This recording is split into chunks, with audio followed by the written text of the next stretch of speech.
Hello and welcome to Math with Mrs. Havrilla.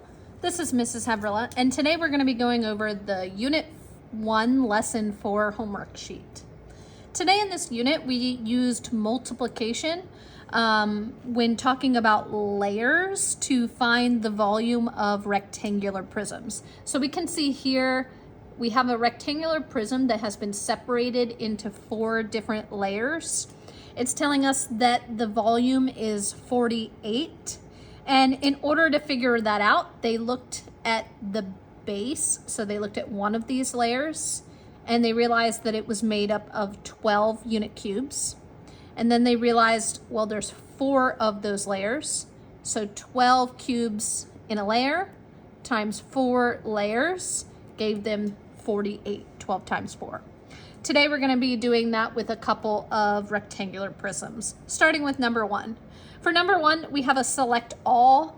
So I'm going to have to go through every one of these equations and see if it fits my rectangular prism. So selecting all of the expressions that represent the volume of this prism, number 1. When I look at my prism, I see a couple of options here. I see 7s, I see 4s, I see a 3 even, I see a 28. I'm going to start by labeling my length, my width, and my height. So here I have my length. That's that horizontal line that goes across the front. And for my length, I have 1, 2, 3, 4, 5, 6, 7. So my length is 7. Next, I'm going to look at my width. My width is always the angled line showing the depth of the object. And I have 1, 2, 3, 4. So I have a width of 4. And last, I'm going to look at my height, and that's how tall the item is. That's the vertical line. And I can see that I've got 1, 2, 3, 4 as my height. Now that I have that, I'm going to look at the options that I have and try to figure out where these numbers came from. So for A, I see that it says 28 times 4. If I'm looking at the numbers that I have here, I'm trying to figure out how could they have gotten 28? Well, I know that 7 times 4 is 28. So I can assume that in order to do A, they're looking at the bottom layer. They're looking at these sort of horizontal layers across. So that's going to look like this. How do I know that? I know that because 7 times 4 is 28, and they have 28 here. So they must have found the area of the base. And then once they found the area of the base, they needed to figure out how many of those layers are there. By looking at the height, I can see that the height is 4. So there's 4 layers of 28. That means that A is going to show the correct volume for this shape. Looking at B, I just have 7 times 4. I know that 7 is our length, 4 is our width, which means that B is only showing us the area. And in fact, it's the area of the base. They're not showing us the volume of the entire rectangular prism. So it can't be B. For C, I see 7, 4, and 4. If I look, the 7 times 4 is in parentheses, so I can assume that that's, again, this bottom layer. That's 7 times 4. They just haven't solved it like they did in A where they said 28. And then they're saying they have 4 of those layers, which we know is already true. So that means it has to also be C. 7 times 4 times 4. And then when I look at D, right away, I'm noticing there's a 3 here. And any way I look at this, I don't see 3 being represented on any of my sides. So if I look at the 4, there is 7, but there's no 3. That means it cannot be D because it's using a side length that we just don't have. So my possible answers would be A and C. For B, they want me to actually say the volume of this prism, and I could use either of these equations, the 28 times 4 or the 7 times 4 times 4. I'll go ahead and do the 28 times 4, which means I'm going to go ahead and set that up vertically. I will do 8 times 4 to get 32, and I'll place the 2 carry the 3. I'll do 4 times 2 to get 8, and 8 plus 3 to get 11. That means that my volume is 112, 28 times 4. Okay. Number 2, we have a prism here, and we need to explain or show how the expression 15 times 4 can represent the volume of this prism. So because there's only 2 numbers here, I know that they've already done some multiplication. Let me go ahead and start by finding my length, my width, and my height. My length is here, and I have 1, 2, 3, 4, 5. My width is that angled line, and I have 1, 2, 3. My height is that vertical line, and I have 1, 2, 3, 4. I have 5, 3, and 4 as my length, my width, and my height. If I were to write that out as an equation, I could write 5 times 3 times 4, length times width times height. Now, right away, I'm noticing that 5 times 3 is going to give me that 15 that I was looking for. And then I'm going to bring down the 4 and do 15 times 4 to get my final answer, which is going to be 60. I can show the work here to represent where the 15 came from. Here's the 15. And what I'm also going to do is I'm going to highlight the layer that represents 15.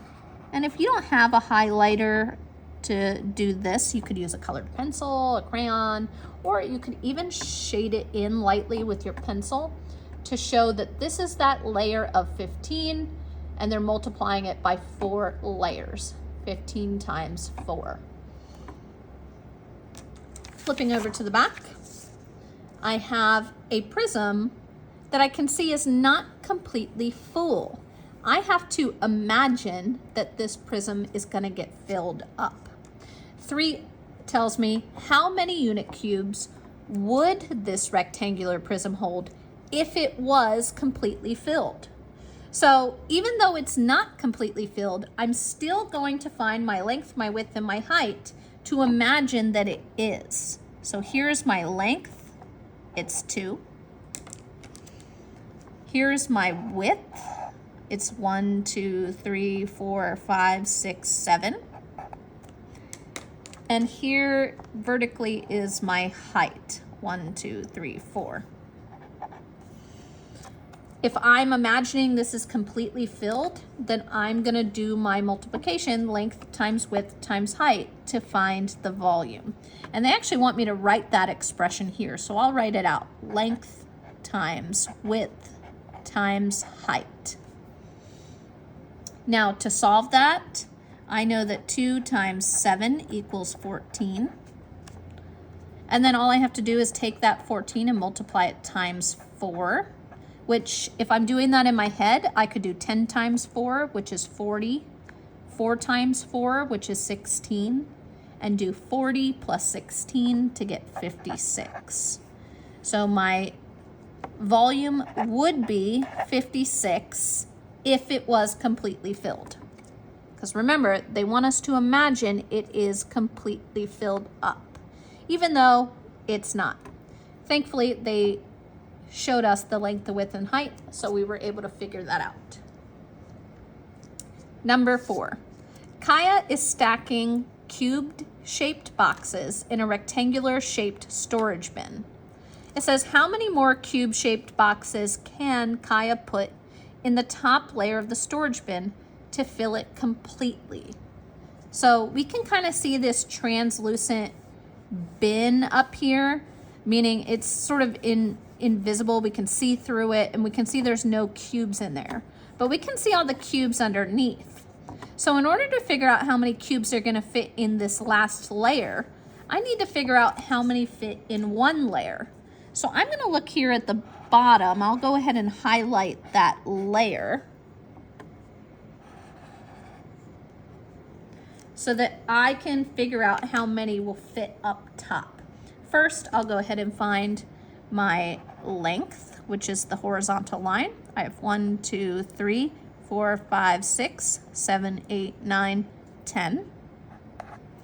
And then I'm going to find my width, which is this diagonal line. 1, 2, 3, 4. So now I'm going to find the area of the base by doing 10 times 4 equals 40. So we know that the area of this base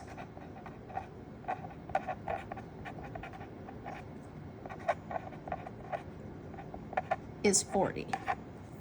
If that's the case, if she's putting another layer on top, that means she can fit another 40 boxes in that bin. So I'm going to go ahead and say, how many more cube-shaped boxes can she fit in the top layer? 40. Last one, I have some fluency practice. So you can see I have some equations here where I'm multiplying 3 factors. So we can do these in any order. I'm just going to try to maybe go from left to right. So if I do 2 times 4 to start, that's going to give me 8. And then I have to bring down the 5 and do 8 times 5, which means my answer here is 40. Next, I'll do 2 times 6, which is going to give me 12. And then I'll bring the 3 down and do 12 times 3, which is going to give me 36. Then I've got 6 times 2, which is 12. And I'll bring down the 4 to do 12 times 4, which is 48.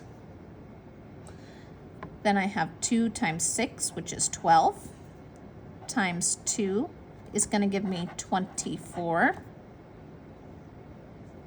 Then I have 2 times 6, which is 12.